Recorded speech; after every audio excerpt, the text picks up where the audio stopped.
to young artists out there that are getting their start and understanding, you know, there are many aspects of the record business that are complicated.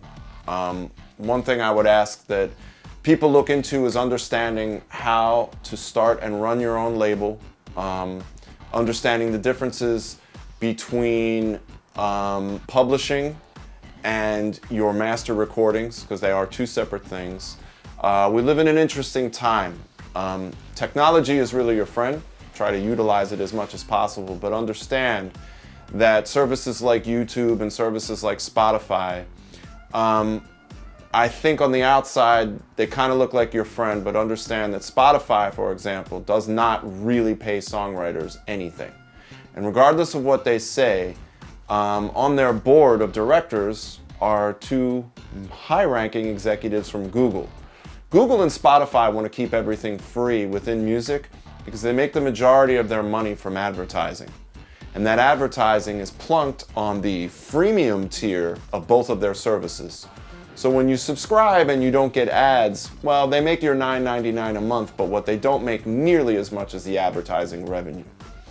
I'm pretty hardcore when it comes to this. I've sat down with a couple members of Congress. I've definitely banded together with some other artists, Blake Morgan from I Respect Music, David Lowery from the Tricordus. There are a lot of musicians that are into the advocacy thing because right now, as things stand, especially in the publishing area and in the songwriting area, which they're married. Songwriting and publishing are one and the same in many respects. Streaming and the way your music is used on the internet are not very well compensated for.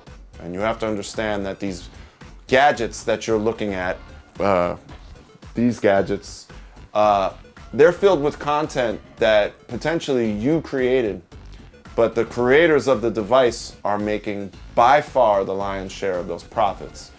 So do a little research. Look into something called the consent decree. It's a very old piece of legislation that handcuffs ASCAP and BMI from being able to tell Spotify what to pay songwriters. Spotify aren't the devil. They're using something from the 1940s to their advantage. In 1940, no one knew what an MP3 was, or what the internet was, or what illegally sharing music was. You bought a 78 recording and that was it. So these are different times, and we have laws right now that don't line up with what's going on right now. So look into the consent decree. If you're a songwriter or you're a publisher, you have to affiliate yourself with ASCAP or BMI or SESAC. Those are the three performing rights organizations that exist in the United States. If you're in other countries like England, it would be PRS. Look up your country's performing rights organization and align yourself with them and sign up as a member, as a songwriter, and as a publisher. They are two separate things that end up being connected in terms of revenue. It's a little too complicated to go into for the purposes of this video, but you know, next time you go on YouTube and you look up a song that you want to hear and you see that little commercial that runs before it, bear in mind that those little commercials over millions and millions and millions of videos add to about $50 billion in revenue yearly for Google via YouTube. Last time I checked, I got a check from YouTube for $11.06. So that $50 billion is going somewhere. It's not going into the hands of the artists. It's not going into the songwriters' hands either. And I do want to touch on one thing. When you hear Aloe Blacc or Pharrell or, oddly enough, Bette Midler, which is someone you probably don't even know who she is, but my father produced her and she's a pretty major star from the 70s. When they complain about the royalties they get, when you hear Pharrell talk about, I only made $3,000 from Happy, understand this. The record label that he signed to made a pile of money from those 200 million or 300 million views on YouTube. He's talking about the fact that his songwriting share made nothing. $3,000 for 200 million streams is a pittance. Kevin Kadish, who co-wrote All About That Bass with Meghan Trainor, I believe made about $3,800 for 187 million streams. Songwriters are not getting paid for their work. And right now, there is a bill in Congress called the Songwriters Equity Act that is strongly favored by NARAS, the National Association of Recording Arts and Sciences, or as you guys will know it, the Grammys. They're in support of the Songwriters Equity Act. I'm also in support of the Songwriters Equity Act because I believe it's the start of a solution for streaming rates. Just understand that when you hear these big artists that you think are multi-millionaires complaining about rates of income, that they are actually complaining about their songwriter share. And that is traditionally an area where you should be able to make a living. And right now, that is completely impossible. If Pharrell makes $3,000 from 200 to 300 million streams, you can only imagine what middle-class artists are making from 50,000 streams. There's still a commercial there that someone is selling advertising for. You're not getting that as the artist or the songwriter.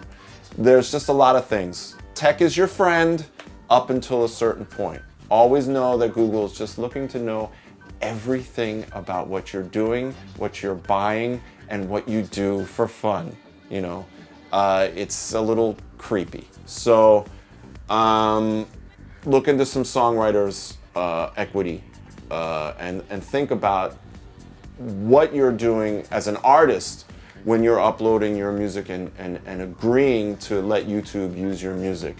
You're really never going to get compensated until some laws change. And we're trying really hard to change those laws, and it's complicated. You know, in Congress, there are a lot of sympathetic ears to artist rights. Oddly enough, there are also a lot of people that when they leave politics, they want to go work for tech. So, you know, staffers in Obama's administration hearing that Google isn't exactly treating artists correctly when they want to go work for Google, because who wouldn't want to go work for one of the biggest corporations in the world? You know, just understand it is a very tricky time right now for artists to make a living. Understanding that 25 years ago, it was also a really tricky time for artists to make a living, but they could. My father used to have an incredible line. He used to say that making a living in the record business is sort of akin to rollerblading up Vaseline Mountain.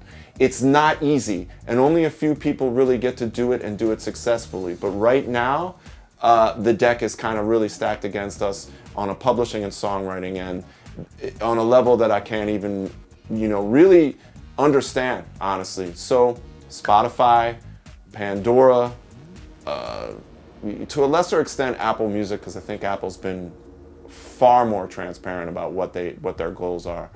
You know, do yourselves a favor as artists. Understand publishing and understand the current climate and how it's going to affect you. Because if you have a hit, you're going to be very surprised what your revenue is from streaming. So take that to heart and, you know, protect yourself.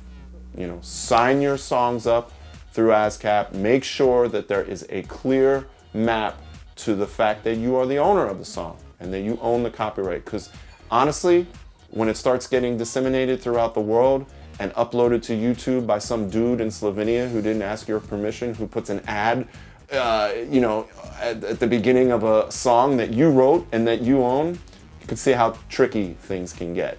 So hopefully we're fighting a good fight on the advocacy front and getting some songwriters equity passed through Congress. We're getting close. We got a bunch of members of Congress, you know, supporting it.